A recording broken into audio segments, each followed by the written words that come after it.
श्रीमते भक्ति वेदांत स्वामिने इति नामिने नमस्ते सारस्वती देवे गौरवाणी प्रचारिणे निर्विशेष शून्यवादी पश्चात दिशतारिणे वंशाकल्पतरुभश्च कृपा सिन्धुभैव च पतितानां पावनेभ्यो वैष्णवेभ्यो नमो नमः।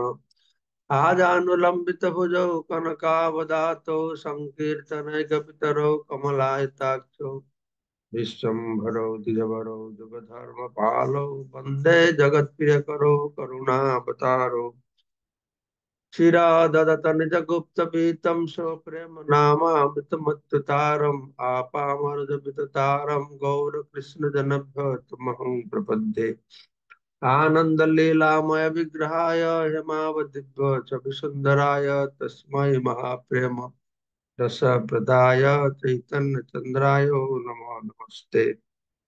जय श्री कृष्ण चैतन्य प्रभु नित्यानंद श्री अद्वैत गदाधर श्रीवासादि श्री गौर भक्त वृंद। हरे कृष्ण कृष्ण कृष्ण हरे हरे, हरे राम राम राम हरे हरे। मुखम करोति वाचालं पंगुलं हैतगिरिं यत्कृपातमहं वन्दे परमानंद माधवम्।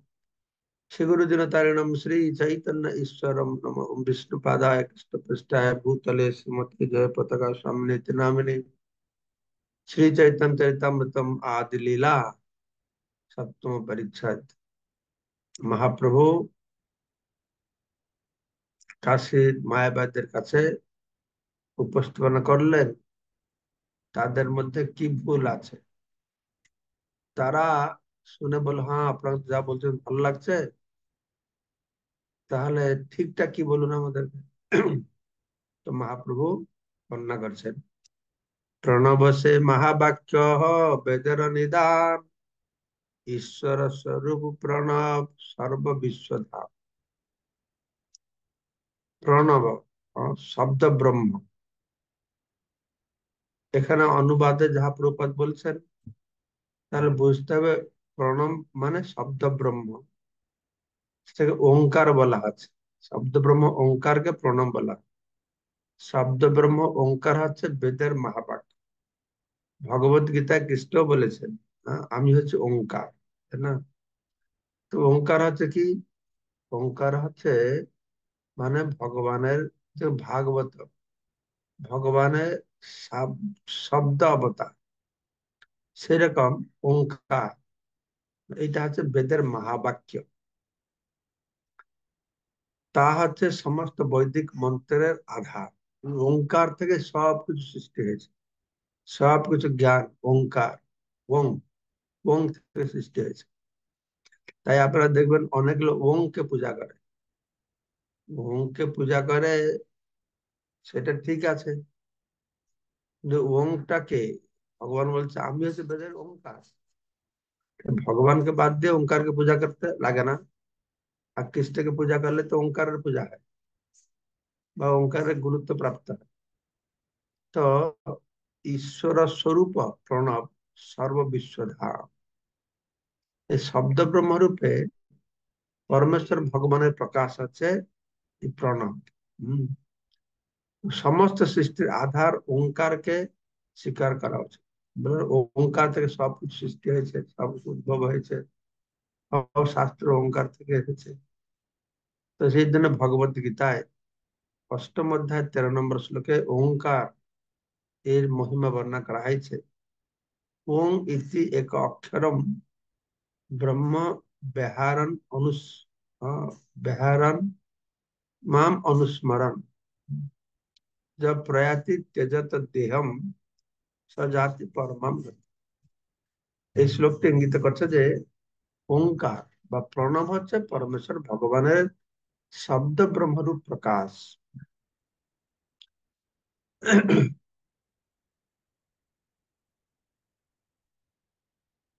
ওং ইত্য অক্ষরম ব্রহ্ম বিহারণ মাম অনুস্মরণ, যে দেহ ত্যাগ করবে সে পরম গতি লাভ করবে।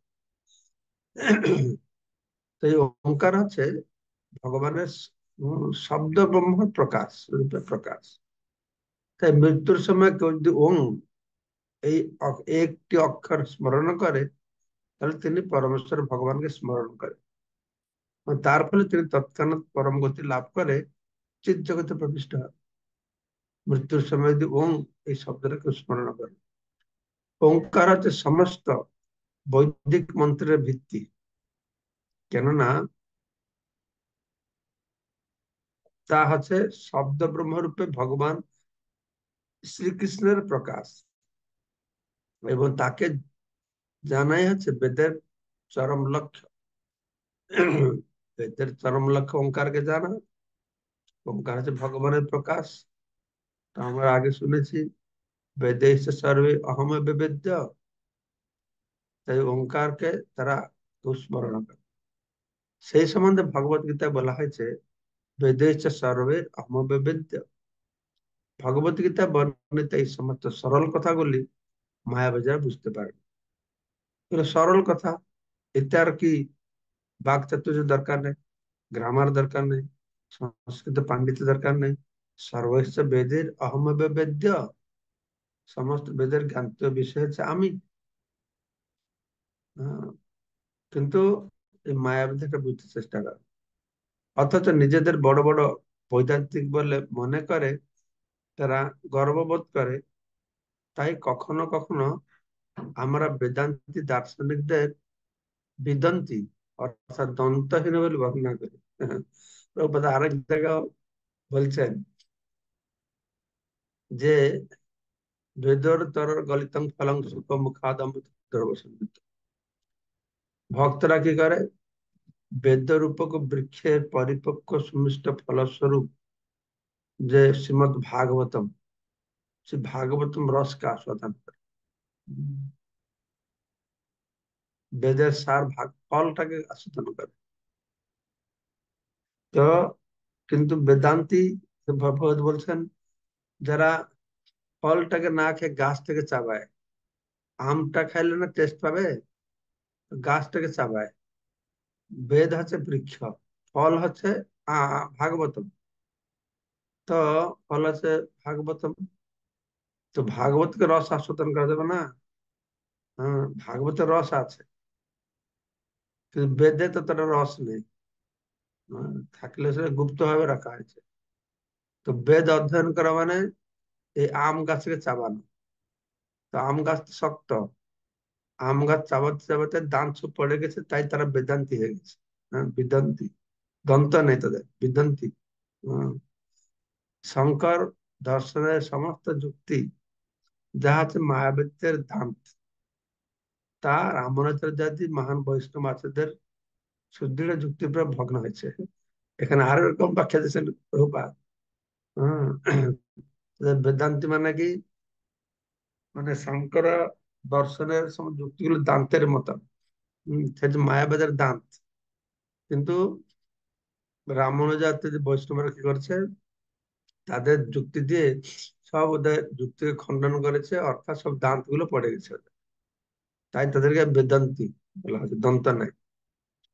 শ্রীপাদ রামানুজাচার্য মাথাচার্য মায়াবাদীদের দাঁত ভেঙে দিয়েছেন, তাই তাদের বেদান্তি দন্তহীন বলে বর্ণনা করা হচ্ছে। তো দুই প্রকার বর্ণনা অনুসরণ করলাম। বেদান্তি, তারা বেদ রূপক কাঠকে চাবাতে হবে, দাঁত পড়ে গেল, তো বেদান্তি হলো। আরেকটা হচ্ছে তাদের যুক্তি শঙ্করের যুক্তি দান্তের মতো। হম, কিন্তু রামানুজাচার্য মাধবাচার্য তাদের যুক্তি দিয়ে সেই দান্তকে ভেঙে দিয়েছেন, তাই তাদেরকে দন্তহীন বা বেদান্তি বলা আছে। আচ্ছা, এই যে ভগবত গীতা অষ্টম অধ্যায় ত্রয়োদশ শ্লোকে ওঙ্কার এর অর্থ বিশ্লেষণ করে বলা হয়েছে, যে শ্লোকটা আগে প্রভুপাদ তাৎপর্য লিখেছিলেন, ওং ইতি একাক্ষরম ব্রহ্ম বেহরন মাং অনুস্মরণ য প্রয়াতি তেজন দেহম সজাতি পরমম গতি। সমাধিতে অবস্থান পূর্বক ওং এই অক্ষর উচ্চারণ করার মাধ্যমে পরমেশ্বর ভগবানের চিন্তা করতে করতে যিনি দেহ ত্যাগ করেন। এখানে কিন্তু বলা আছে এটা উচ্চারণ করবে, কিন্তু পরমেশ্বর ভগবানকে চিন্তা করতে হবে। তো পরমেশ্বর ভগবানকে নাম মাম আমাকে অনুস্মরণ করতে হবে, তিনি অবশ্যই পরম গতি লাভ করেন, অর্থাৎ ভগবত ধামে ফিরে যান। তো ওঙ্কারের সঙ্গে সঙ্গে ভগবানকে স্মরণ করতে, কেউ যদি যথার্থই বুঝতে পারেন যে ওঙ্কার হচ্ছেন শব্দ ব্রহ্মরূপে পরমেশ্বর ভগবানের প্রকাশ, তাহলে তিনি ওঙ্কার উচ্চারণ করুন অথবা হরে কৃষ্ণ মন্ত্র কীর্তন করুন, তার ফলে এক হবে। ওঙ্কার উচ্চারণ করার অধিকার সবাই নেই। জনসাধারণের সবাই ওঙ্কার, আজকাল তো সবাই ওঙ্কার করছে, বেদ পাঠ করছে, গায়ত্রী মন্ত্র করছে, আর লাউড স্পিকার দিয়ে গায়ত্রী মন্ত্র, ব্রহ্ম গায়ত্রী।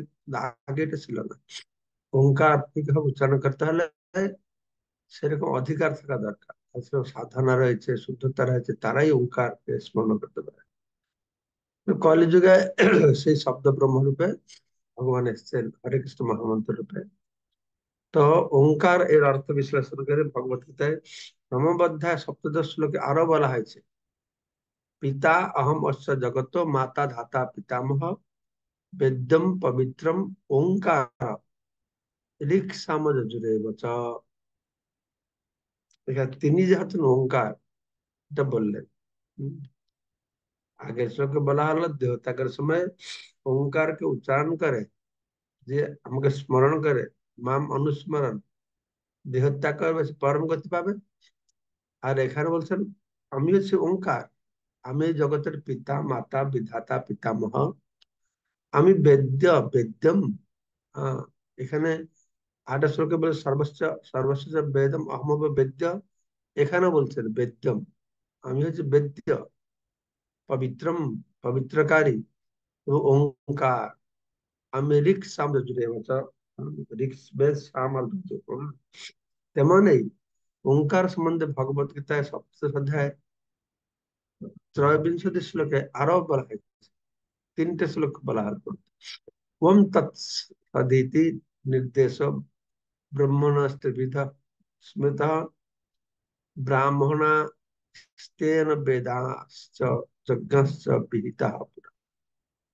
সৃষ্টির আদি ওম তৎসৎ, ওম তৎসৎ, এই তিনটি ব্রহ্ম নির্দেশক নাম বলে নির্দিষ্ট করা হয়েছে। বৈদিক মন্ত্র উচ্চারণের সময়, ভগবানের সন্তুষ্টি বিধানের জন্য যজ্ঞ অনুষ্ঠানের সময় ব্রাহ্মণতা উচ্চারণ করে ওম তৎসৎ।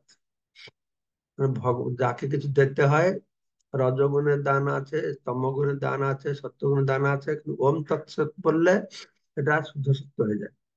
এটা আমরা ওই অধ্যায় পাঠ করব। হম, ওম তৎসৎ যে অধ্যায় বিভিন্ন প্রকার যজ্ঞ দান ও তপস্যা রয়েছে না, এখানে আছে যে শেষে কি করতে হবে, এই ওম তৎসৎ, যা কিছু কাউকে দেবে ওম তৎসৎ বলে তাকে দিতে হবে। ঠিক আছে? তিন জায়গায় আমরা দেখলাম ভগবত গীতায় এবং শব্দের ব্যবহার করা হয়েছে। তো এখানে মহাপ্রভু বলতে চাইছেন এই ওং হচ্ছে প্রণব, মহাবেদের মহাবাক্য। ঠিক আছে, সমস্ত বৈদিক শাস্ত্রে ওঙ্কার এর মহিমা বিশেষভাবে বর্ণিত রয়েছে। ছিল যুব গোস্বামী তার ভগবত সুন্দরে বলেছেন যে বৈদিক শাস্ত্রে ওঙ্কার হচ্ছে পরমেশ্বর ভগবানের দিব্য নাম। এই অপ্রাকৃত শব্দ তরঙ্গ উচ্চারণের ফলে ভববন্ধন থেকে মুক্ত হওয়া যায়। কখনো কখনো ওঙ্কারকে তারক বা পবিত্রকারী বলা হয়, তারক মন্ত্র। যেমন আমরা বলছি হরে কৃষ্ণ তারক মন্ত্র, তারক মানে যে উদ্ধার করবে বা পবিত্র করবে, তাকে এখানে তারক বলা হয়। হ্যাঁ। তোমাদের ভাগবত শুরুতে ওঙ্কার দিয়ে ওং নমো ভগবতে বাসুদেবায় বলা হলো। তো শ্রীপাদ শ্রীধর স্বামী ওঙ্কারকে তারাঙ্কুর বা জড় জগৎ থেকে মুক্তি লাভ করার বীজ বলে বর্ণনা করেছেন। তারাঙ্কুর মানে তাড়ানো হওয়ার অঙ্কুর, মানে এরকম তারাঙ্কুর, তাড়ানো মানে উদ্ধার। হ্যাঁ, তারক মন্ত্র, যে তারণ তারিবে তারিবে নাকি উদ্ধার করে দেবে, তারাঙ্কুর বলেছেন। হ্যাঁ, এই ওঙ্কারকে, যেহেতু পরমেশ্বর ভগবান হচ্ছেন পরম তত্ত্ব, তাই তার পবিত্র নাম এবং শব্দ ব্রহ্ম ওঙ্কার তার থেকে অভিন্ন। আহ, পরম তত্ত্ব ব্রহ্ম, তার সঙ্গে যুক্ত যারা সবাই ব্রহ্ম, তাই না? চৈতন্য মহাপ্রভু বলেছেন যে দিব্য নাম বা শব্দ ব্রহ্মরূপে ভগবানের প্রকাশ ওঙ্কার পরমেশ্বর ভগবানের সর্বশক্তি সমন্বিত। ভগবানের নাম, ওঙ্কার হচ্ছে ভগবানের নাম।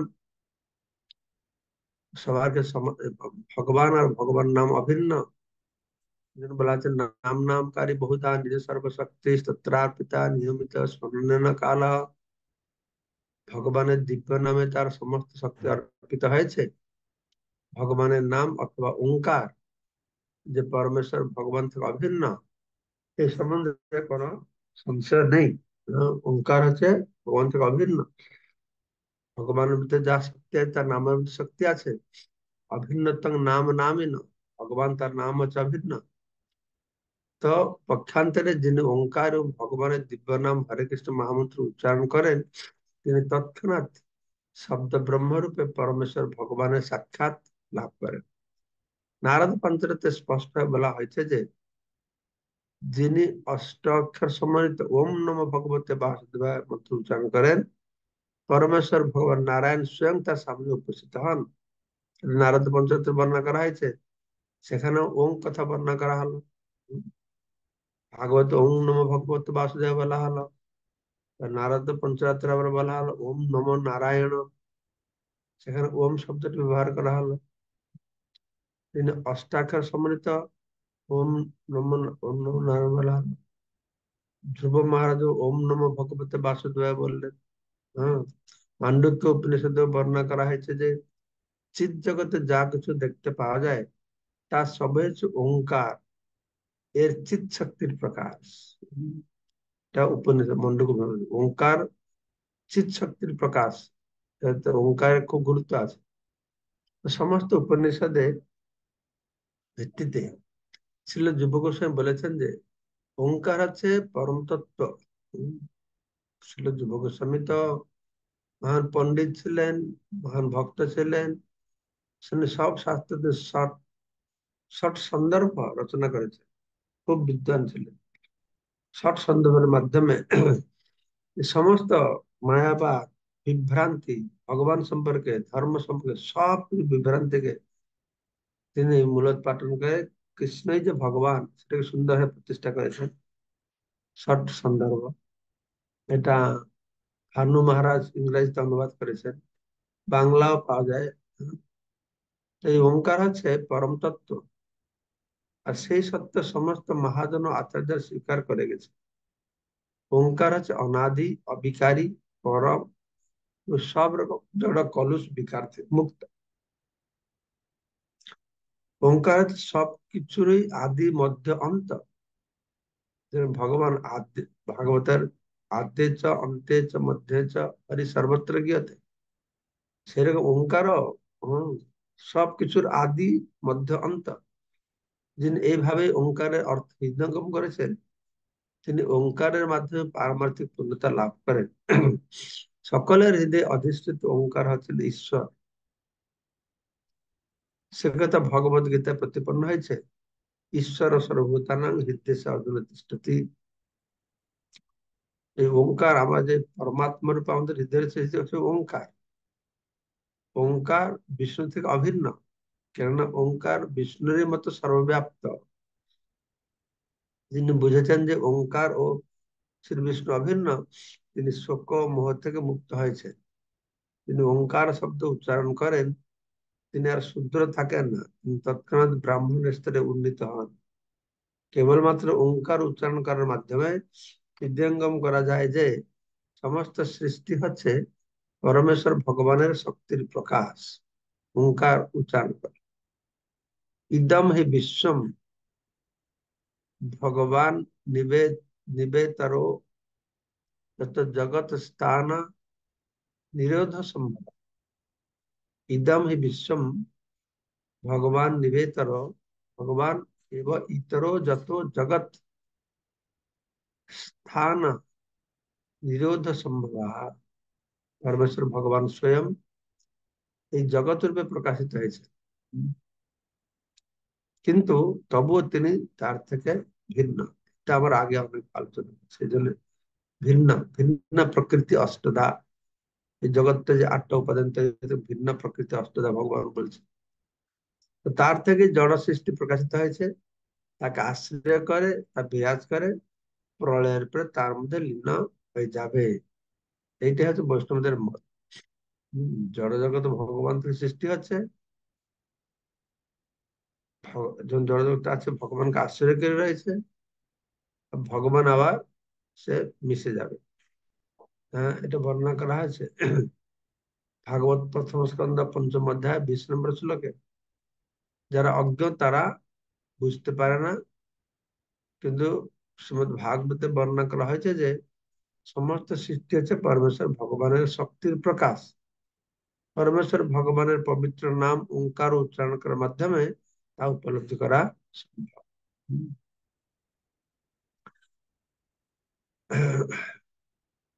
তা বলে মূর্খের মতো সিদ্ধান্ত করা উচিত নয় যে, এটা শুনুন ভালো করে, তার মধ্যে মূর্খের মতো সিদ্ধান্ত করা উচিত নয় যে পরমেশ্বর ভগবান যেহেতু সর্বশক্তিমান, তাই তাকে প্রকাশ করার জন্য আমার অ উ ম, যে ওং বলা হচ্ছে, এই অ উ ম, এই তিনটি অক্ষরের সমন্বয়ে তৈরি করেছে। হম পরমেশ্বর ভগবান যেহেতু সর্বশক্তিমান, তাই তাকে প্রকাশ করার জন্য আমরা অ উ ম এই তিনটি অক্ষরের সমন্বয়ে তৈরি করেছে। প্রকৃতপক্ষে অপ্রাকৃত শব্দ ব্রহ্ম ওঙ্কার যদিও অ উ ম এই তিনটি অক্ষরের সমন্বয়, তবুও তার চিন্ময় শক্তি সমন্বিত। যিনি এই ওঙ্কার উচ্চারণ করেন, তিনি অচিরে বুঝতে পারবেন যে ওঙ্কার এবং শ্রীকৃষ্ণ অভিন্ন, এটা চিন্ময়। এটাকেও সাধারণ মানুষ এটা তৈরি করে না। এটা হচ্ছে ওঙ্কার জপ করলে সে বুঝতে পারে যে ওঙ্কার আছে কৃষ্ণ থেকে অভিন্ন, বিষ্ণু থেকে অভিন্ন। শ্রীকৃষ্ণ ঘোষণা করেছেন প্রণবা সর্ববেদেষু, সমস্ত বৈদিক মধ্যে মধ্যে আমি হচ্ছে প্রণব। তিনি ওঙ্কার বলেছেন, আমি হচ্ছে শিবং, একাক্ষর, আমি প্রণম, প্রণম মানে ওঙ্কার। গীতা সপ্তম অধ্যায় অষ্টম শ্লোকে। তাই বুঝতে হবে যে ভগবানের অসংখ্য অবতারের মধ্যে ওঙ্কার হচ্ছে শব্দ ব্রহ্মরূপে তার একটি অবতার। তার একটা স্বরূপ ওঙ্কার। সেই কথা সমস্ত বেদে স্বীকার করা হয়েছে। সর্বদাই মনে রাখতে হবে যে ভগবানের দিব্য নাম এবং ভগবান স্বয়ং অভিন্ন, অভিন্নতম নাম নামিন্ন। যেহেতু ওঙ্কার যে সমস্ত বৈদিক জ্ঞানের মূল তত্ত্ব, তাই বৈদিক মন্ত্র উচ্চারণ করার পূর্বে ওঙ্কার উচ্চারণ করা হয়। যেহেতু ওঙ্কার হচ্ছে সমস্ত বৈদিক জ্ঞানের মূল তত্ত্ব, এই বৈদিক মন্ত্র উচ্চারণ করার পূর্বে ওঙ্কার উচ্চারণ করা হয়। ওঙ্কার ব্যতীত কোনো বৈদিক মন্ত্র সফল হয় না। তাই গোস্বামীরা ঘোষণা করে গিয়েছেন যে প্রণব হচ্ছেন পরমেশ্বর ভগবানের পূর্ণ প্রকাশ। এবং তারা আক্ষরিক ভাবে ওঙ্কার এর বিশ্লেষণ করেছেন। এই ওঙ্কারকে প্রণব বলে, ঠিক আছে। এই অ উ ম, অকারেণ উচ্যতে কৃষ্ণ সর্বলোকৈক নায়ক, উ কারণ উচ্যতে রাধা, মোকার জীববাচক। এই ওঙ্কার শব্দ সম্পর্কে আমি বিভিন্ন প্রকার ব্যাখ্যা দেখছি। অ উ ম, অ মানে কি, উ মানে কি, ম মানে কি, বিভিন্ন লোক বিভিন্ন রকমের কথা বলছে। ঠিক আছে, আমরা আমাদের আচার্যরা যেটা বলছেন সেটা গ্রহণ করব। তো ওঙ্কার হচ্ছে অ উ ম, ওম, এই তিনটে অক্ষরের সমন্বয়। এই অ মানে অকার উচ্চতে কৃষ্ণ, অকার কৃষ্ণকে বোঝায়, যিনি হচ্ছেন সর্বলোকৈক নায়ক, অর্থাৎ চিত ও অচিত সমস্ত জগৎ ও সমস্ত জীবের ঈশ্বর হচ্ছেন কৃষ্ণ। তিনি হচ্ছেন পরম নায়ক, নিত্য নিত্যানাং চেতন চেতনানাং।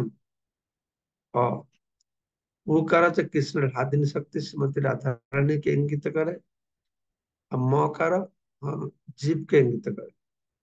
এভাবে ওং হচ্ছে কৃষ্ণ, তার শক্তি, তার নিত্য সেবকদের পূর্ণ সম্মান।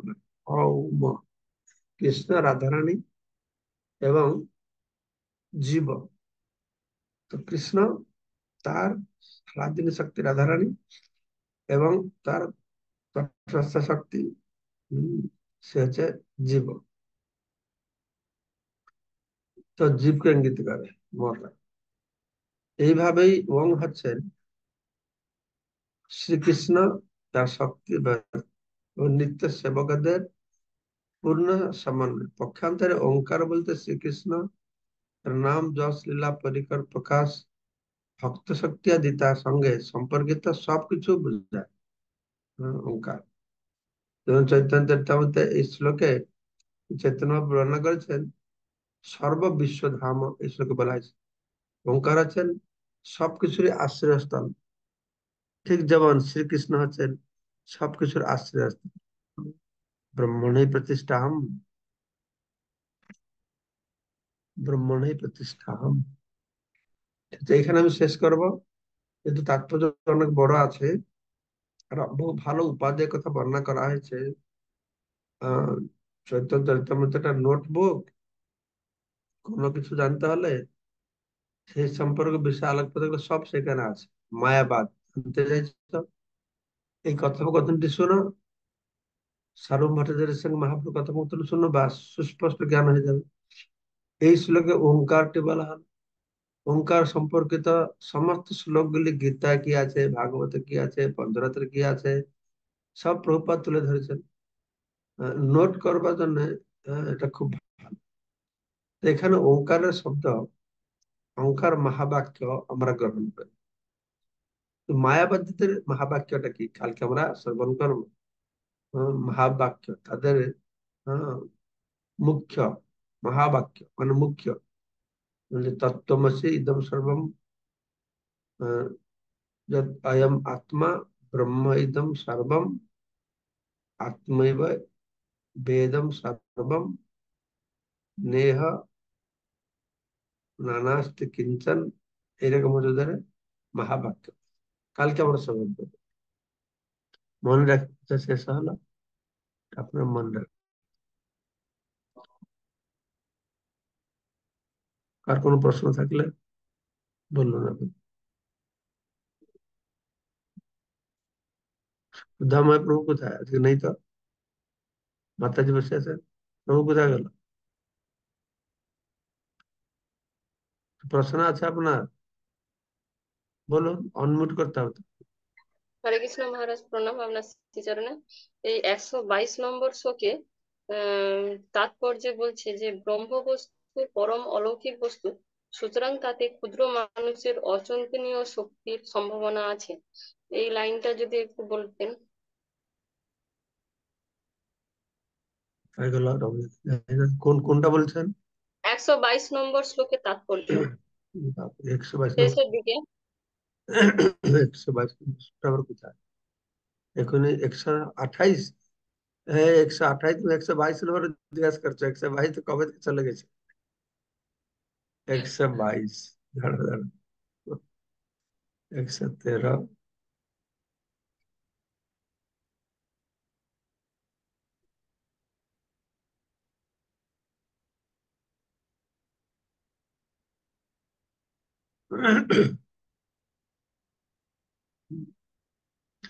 একশো বাইশ নম্বরের শেষে, তাৎপর্যের শেষে। হ্যাঁ, ওই যে ব্রহ্ম বস্তু পরম অলৌকিক বস্তু, সুতরাং তাতে ক্ষুদ্র মানুষদের অচিন্তনীয় শক্তির সম্ভাবনা আছে। এই লাইনটা যদি একটু মানে বলতেন। আচ্ছা, সেই বিষয়ে বস্তুতে যদি এইরকম অচিন্ত্য শক্তি থাকে, তাহলে পরমেশ্বর ভগবানের মধ্যে যে তার থেকে অনন্ত গুণ বিশিষ্ট একটি অচিন্ত্য শক্তি আছে, তাতে বিস্ময়ের কি আছে? এটা না, না, এটা ওটা নয়। নয়। এই যে ব্রহ্ম বস্তু পরম অলৌকিক বস্তু, হ্যাঁ, পেয়েছি পেয়েছি সুতরাং তাতে ক্ষুদ্র। পেয়েছি পেয়েছি পেয়েছি। ব্রহ্ম বস্তু পরম অলৌকিক বস্তু, সুতরাং তাতে ক্ষুদ্র মানুষদের অচিন্তনীয় শক্তির সম্ভাবনা আছে। তিনি পূর্ণ চিন্ময়, তাই তিনি অন্য সমস্ত ধর্মরহিত, সর্ববিলক্ষণ, অহংকার শূন্য পরম ব্রহ্ম। পরতত্ত্ব বা পরম ব্রহ্ম সবসময় এক এবং অভিন্ন। তার পক্ষে অজ্ঞানের মধ্যে আচ্ছন্ন হওয়া ও অজ্ঞানের আশ্রয় গ্রহণ করা বা ভ্রমযুক্ত হওয়া কখনোই সম্ভব নয়। ব্রহ্মবস্তু পরম অলৌকিক বস্তু, সুতরাং তাতে ক্ষুদ্র মানুষের অচিন্তনীয় শক্তির সম্ভাবনা আছে। প্রাকৃত চিন্তামণি প্রভৃতি বস্তুতে যখন অলৌকিক শক্তি রয়েছে, তখন ব্রহ্মের অলৌকিক শক্তি নিশ্চয়ই স্বীকার্য। তো ব্যাপার হচ্ছে, এখানে বলতে চাইছে চিন্তামণি এটা একটা জড় জগতের জিনিস। চিন্তামণি দ্বারা অলৌকিক জিনিস হতে পারছে। অলৌকিকের অচিন্তনীয় অলৌকিক জিনিস মানে একটা চিন্তামণিকে স্পর্শ করালে সেটা শোনা হয়ে যাচ্ছে। হুম। কথা, ক্ষুদ্র মানুষ অচিন্তনীয় শক্তির সম্ভব, ক্ষুদ্র মানুষের অচিন্তনীয় শক্তি আছে, অলৌকিক শক্তি আছে। যদি ক্ষুদ্র মানুষের থাকতে পারবে, তার ব্রহ্ম বস্তু থাকবে না কি করে? তো প্রাকৃত চিন্তামণি প্রভৃতি বস্তু যখন অলৌকিক শক্তি আছে, তখন ব্রহ্মের অলৌকিক শক্তি স্বীকার্য করা যাবে। তো ব্রহ্ম বস্তু হচ্ছে পরম অলৌকিক। হুম, সে অচিন্তনীয় শক্তি রয়েছে। তো মানুষের, সুতরাং তাদের ক্ষুদ্র মানুষদের অচিন্তনীয় শক্তির সম্ভাবনা রয়েছে। তো ব্রহ্ম বস্তু অলৌকিক রয়েছে, অচিন্তনীয়। ক্ষুদ্র মানুষ কিন্তু ব্রহ্মের অংশ আছে। যেমন ব্রহ্ম নিত্য, জীব নিত্য। ব্রহ্ম হচ্ছে চিন্ময়, জীব চিন্ময়। তো ব্রহ্মের অংশ হিসাবে মানুষের মধ্যে থাকবে, এটাই হয়তো আমি এটাই ভাবছি, এটা বলা হয়েছে এই পূর্বাপর শব্দ দিয়ে যা বোঝা যাচ্ছে। সুতরাং তাতে ক্ষুদ্র মানুষদের অচিন্তনীয় শক্তির সম্ভাবনা আছে। যেহেতু হম তার পক্ষে অজ্ঞানের দ্বারা আচ্ছন্ন হওয়া ও অজ্ঞানের আশ্রয় গ্রহণ করা বা ভ্রমণ সম্ভব নয়। ব্রহ্মবস্তু পরম অলৌকিক, সুতরাং তাতে ক্ষুদ্র মানুষদের অচিন্তনীয় শক্তির আহ, সম্ভাবনা আছে। এই শব্দটা একটু কিরকম লাগছে? তো উম, এইরকম বুঝতে হবে আর কি। প্রাকৃত চিন্তামণি, তারপরে যেটা বলা হয়েছে সেখান থেকে প্রাকৃত চিন্তামণি প্রভৃতি বস্তুতেও যখন অলৌকিক শক্তি সৃষ্টি হয়, তখন ব্রহ্মের অলৌকিক শক্তি নিশ্চয়ই স্বীকার করতে হবে। বাতা কফপিত ত্রিবিধ দোষ একধারে রোগীকে আশ্রয় করলেও যেরূপ পরস্পর বিরোধী ধাতুর শোধনের জন্য ঔষধের ব্যবস্থা হয়, সেই প্রকার পরস্পর বিরোধী গুরুতরের ধারিণী শক্তির দ্বারা ব্রহ্মের নিরাকারত্ব অনুমিত হলেও অব্যয়বাদীও স্বীকার করতে হবে। তো এইরকম আপনি বুঝুন যেটা বললাম, ঠিক আছে? আমি ইংরেজিটা দেখবো কি হয়েছে, কি সম্পর্কে আছে বললে পরে থেকে আলোচনা করবো। ঠিক আছে মহারাজ, বলুন। তো আজকে কত নম্বর শ্লোকটা আমরা পড়েছিলাম? আমাদের এইদিকে চল, 122 পেলাম। আজকে 128। 28, 128, 128। 128 না? হুম হুম। ওকে, ঠিক আছে। তো আর আর কার প্রশ্ন আছে?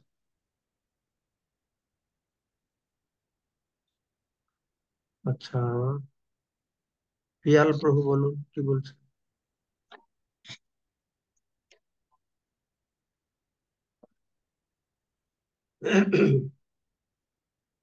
পিয়াল প্রভু অনমিউট করো।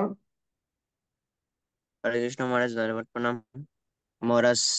তো আমরা দেখেছি অনেকে ওং শব্দটাকে বেশি গুরুত্ব দেয় হরে কৃষ্ণ মহামন্ত্র থেকে। তো হুম, আমরা এদেরকে কিভাবে নিতে পারি? কিভাবে নিতে হবে না, শুধু বলো ওং। ওং সম্পর্কে এখানে যেটা বর্ণনা করা হয় সেটা বলো। যে ওঙ্কার সবাই করার, ওঙ্কার ভগবানের প্রতিনিধিত্ব করে, তো সহজ করে ভগবান কলিযুগের জন্য এই হরে কৃষ্ণ মহামন্ত্র দিয়েছে। আর যদিও শোনার লোক হয়, আর একটু বুঝিয়ে বলতে পারো, ওঙ্কারটা ভালো, ভগবত ধামে যাবে। রাম নাম ভালো, কৃষ্ণ নাম ভালো, নারায়ণ ভালো, ওম নমঃ ভগবতে বাসুদেব ভালো। কিন্তু হরে কৃষ্ণ মহামন্ত্রটি হচ্ছে একমাত্র মন্ত্র যেখানে কৃষ্ণ প্রেম পাবে। আর সব নামতে পাপ দূরে যাবে, মুক্তি পাবে, ভগবত ধামে যাবে, ভগবান সাক্ষাৎ দর্শন করবে। তুমি কৃষ্ণ প্রেম পেতে চাও তাহলে মন্ত্র জপ করবে, ওঙ্কার করলে ভগবত ধামে যাবে, ভগবানকে পাবে, তাই না? হ্যাঁ মহারাজ। এরকম বুঝাবে সরল ভাবে, শোনার লোকে শুনবে, ঠিক আছে? ঠিক আছে মহারাজ। অনেক ওঙ্কার জপ করে আমি শুনেছি, আমি দেখেছিও। আমি ওঙ্কার রোজ সকালে 100টা ওঙ্কার করি। কিন্তু ওঙ্কার করে কেন? ওং ওং, একটু ওদের মনে হয় ওরা যেন মনে ঋষি হয়ে গেল, একটা ভাব আসে, মনে একটু শান্তি আসে, ফ্রেশ লাগে, এটাই লক্ষ্য। কিন্তু ওঙ্কার যে বিষ্ণু, সেই বা ওঙ্কার যে কৃষ্ণ থেকে অভিন্ন, সেই বুঝে তো কেউ ওঙ্কার করে? কেউ করে না। না, তারা করে একটু ওঙ্কারটা একটু ফ্যাসিনেটেড, এটাই আর কি। জীবাশ্রয় প্রভু, জীবাশ্রয় প্রভু।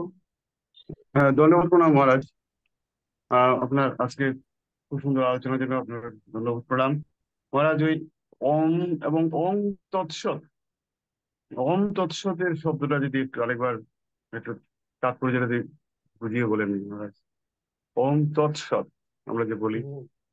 এই ওং তৎসৎটা মনে হয় ওই অধ্যায় তার ব্যাখ্যা দেওয়া হয়েছে যে কিভাবে ওম, ওম শব্দটা কি, তৎ শব্দটা কি, সৎ শব্দটা কি, 3টে শ্লোকে ভগবত গীতায় এটা বর্ণনা করা হয়েছে। ওম তৎসৎ মানে, আমি স্পেকুলেশন করে বলছি, তৎসৎ সেটাই সত্য।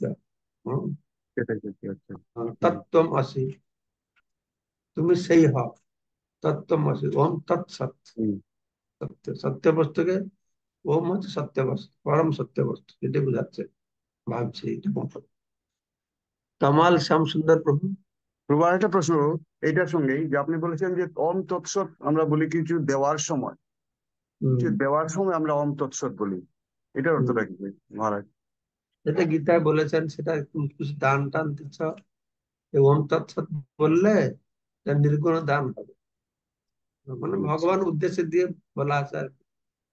গুরু মাঝে তাই বলে সবসময় করে, ওম তৎসৎ, হ্যাঁ হ্যাঁ, অফিস দিলে ওম তৎসৎ বলে। ঠিক আছে মহারাজ, হয়ে গেছে। ধন্যবাদ প্রণাম মহারাজ। নেক্সট কে বলবে? ভ্রুনেশ গৌর।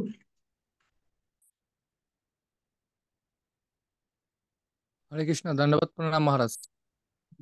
এই একটা সম্প্রদায় আছে যারা হরিওম বলে এবং হরিওম কীর্তন করে, হরিওম উচ্চারণ করে, তাদের কি গতি হবে? সবাই ভালো করতে হবে, যে যা করতে ভালো করতে হবে, কিন্তু কতটা ভালো হবে, কোথায় যাবে, সেটা হলো কথা। তার সে হরি ওমটা মানছে, হরিকে তো ডাকছে, ওমকে ডাকছে, কিছুটা ফল পাবে।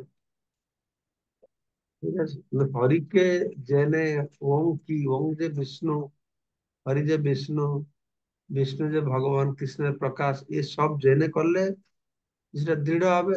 না জানলে করলেও কিছু ফল পাবে, বুঝতে পারছেন? মহারাজ, এই জায়গায় বলা হয়েছে ওম এবং হরে কৃষ্ণ মহামন্ত্র এর ফল একই।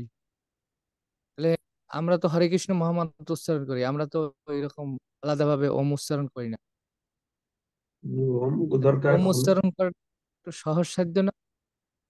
সহজসাধ্য। এই ওম সহজসাধ্যকে আমরা ওমটা কেন তাড়াতাড়ি হারিয়ে? হয় নাকি একটা অক্ষরে? যে অত বড় অক্ষর 16 অক্ষর না বলে একটা অক্ষরে দিলে সস্তা তাড়াতাড়ি হয়ে যাবে নাকি, এই জন্য বলছো? হ্যাঁ হ্যাঁ হ্যাঁ। ওম ওম করলে 16 মালাটা তাড়াতাড়ি হয়ে যাবে।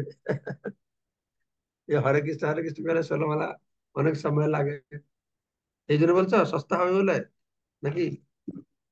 এইরকমই কলিযুগের সহজ পন্থা আমাদের অবলম্বন করা উচিত, কিন্তু ওই সময়টা, আমরা কেন এই এত, ফল যদি একই হয় তাহলে হরে কৃষ্ণ মহামন্ত্র কেন জপ করবো?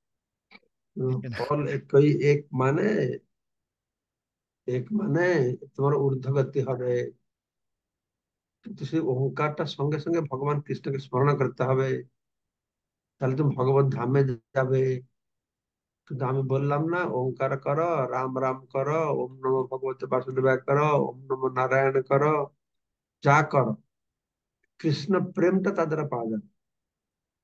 হ্যাঁ কি না? হুম। কৃষ্ণ প্রেম পেতে হলে এই হরে কৃষ্ণ মহামন্ত্রটি কীর্তন করতে হবে। তাকে বলা হচ্ছে ওঙ্কার, যা হরে কৃষ্ণ মন্ত্র, তা মানে কি, এই দুটোই ভগবানের শাব্দিক প্রতিনিধিত্ব করছে। ভগবানের নাম হচ্ছে অভিন্ন, ওঙ্কার হচ্ছে ভগবানের এক শব্দ প্রতিনিধি, অভিন্নতং নাম নামিন। সেই হিসাবে নাম নামকারী বহুধা নিজ সর্বশক্তি, প্রত্যেকটি নামের মধ্যে পূর্ণ শক্তি আমি আধান করেছি। সেই হিসাবে ওঙ্কার আর হরে কৃষ্ণ মন্ত্র এক। আরেকটা বললাম কলিযুগের জন্য, মানুষের জন্য ওঙ্কারটা, এখানে প্রভুপাদ বলেননি, আমি শুনেছি ওঙ্কারটা সবার জন্য উচ্চারণ করার জন্য উদ্দিষ্ট নয়। সেটা একটা বলতে পারো। ওঙ্কার বা গায়ত্রী যেরকম, গায়ত্রীর মতো সবার জন্য উদ্দিষ্ট নয়, যোগ্য ব্যক্তি ওঙ্কার উচ্চারণ করতে পারে।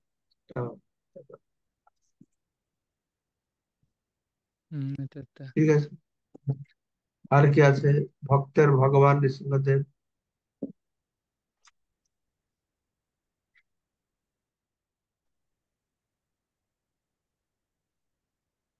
হরে কৃষ্ণ, দণ্ডবোধ প্রণাম মহারাজ। মহারাজ তো এই ওং শব্দের উৎপত্তিটা কোথা থেকে?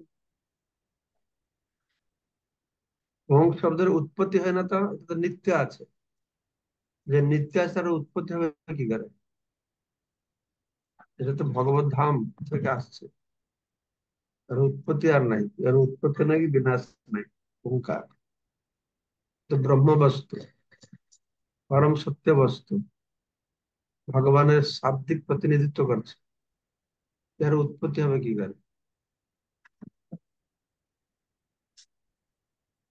তো শক্তিমান গোবিন্দ প্রভু।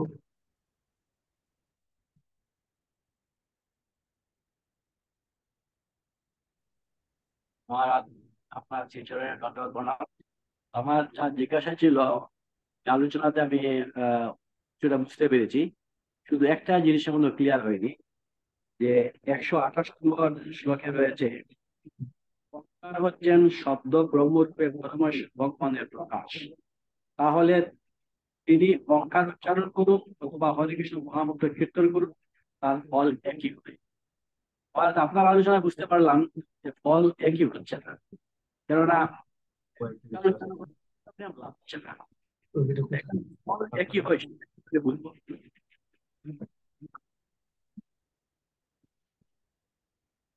গাড়ি থেকে দিয়েছি। হ্যাঁ ঠিক আছে তাহলে। ওঙ্কার করলে দিব্য ফল পাওয়া যাবে, ওঙ্কার দিয়ে ভববন্ধন থেকে মুক্তি পাবে, ভগবত ধাম পাবে। ঠিক আছে, এই জন্য কি ফল বলা হচ্ছে। নেক্সট, মঙ্গলময় প্রভু। ঠিক আছে, ধন্যবাদ মহারাজ। মহারাজ দণ্ডবোধ প্রণাম। মহারাজ মাইক্রোফোনটা বাইরে করুন, ভালো করে শোনা যাবে যেন। হ্যাঁ হ্যাঁ। মহারাজ, আমি আগে শ্রবণ করেছিলাম যে হরে কৃষ্ণ মহামন্ত্রের মধ্যে ওমকার রয়েছে, যে ওমকারের মধ্যে হরে কৃষ্ণ মহামন্ত্র নেই। যখন ওই ভক্তি বৈভব কোর্সগুলো করছিলাম তখন, কিন্তু এখানে আহ গোস্বামীরা ঘোষণা করেছেন যে অ শব্দ হচ্ছে কৃষ্ণ, হর্ষ শব্দ অর্থ হচ্ছে গিয়ে হলাদিনী শক্তি রাধারানী, আর মকার হচ্ছে গিয়ে জীব। তাহলে মহারাজ এখন তাহলে, আর তাহলে কি মহারাজ এই তাহলে এখানে সব রইলো, তাহলে রাম শব্দটা রইলো না। তাহলে কি মহারাজ ওইটাই ধরবো যে হরে কৃষ্ণ মহামন্ত্রের মধ্যে ওমকার রয়েছে, ওমকারের মধ্যে হরে কৃষ্ণ মহামন্ত্র নেই? মটা নেই বলে এই যে রাম শব্দটা নেই যে রাম মহারাজ। শব্দ না, না আমার মনে নেই। রাম, রাম শব্দ তাহলে কি এটা এক্সট্রা বেশি হয়ে গেছে, এখন বাইরে লাগতাম, কম নিলাম। না না, সেটার জন্য না, সেটার জন্য নয়। ও মা কৃষ্ণ রাধা জীব সব আছে, তো সব মধ্যে সবকিছু আছে, তো সব একই প্রভাব দেয় না, সবার মধ্যে একটি শক্তির বিকাশ নেই। যেরকম যেরকম মৎস্য অবতারে সেও পরম ব্রহ্ম ভগবান, কৃষ্ণ অবতারে সেও পরম ব্রহ্ম ভগবান। দুটোর মধ্যে পরম ব্রহ্ম পূর্ণ শক্তিমান, কিন্তু পূর্ণ শক্তির অভিব্যক্তি বা প্রকাশ নেই, বা সেই হবে। এটা মৎস্য অবতার লীলা, এটা কৃষ্ণ রামলীলা একই হবে? না, হ্যাঁ প্রকাশ কি না? ভিন্ন। কিন্তু দুটোই তো পরম ব্রহ্ম না নাই? হ্যাঁ, দুটোই পরম ব্রহ্ম, কিন্তু আহ প্রকাশটা ভিন্ন। এইরকম। ঠিক আছে, সুভাষিনী মাতাজি বলো।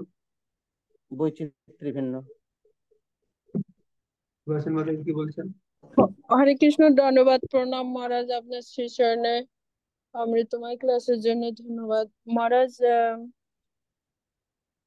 মঙ্গলময় প্রভু আমার প্রশ্নটা বলে দিয়েছেন, আপনি উত্তরও দিয়েছেন সুন্দর।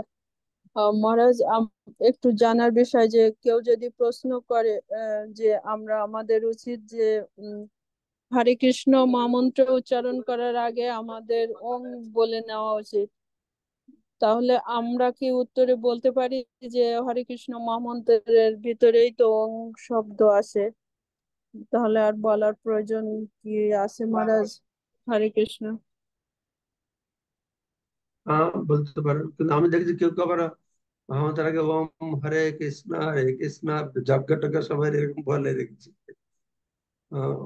ওম ওম বৃন্দায় তুলসীদেব বাই প্রিয়ায় কেশব এরকম বলে, ওম হরে কৃষ্ণ এরকম বলে।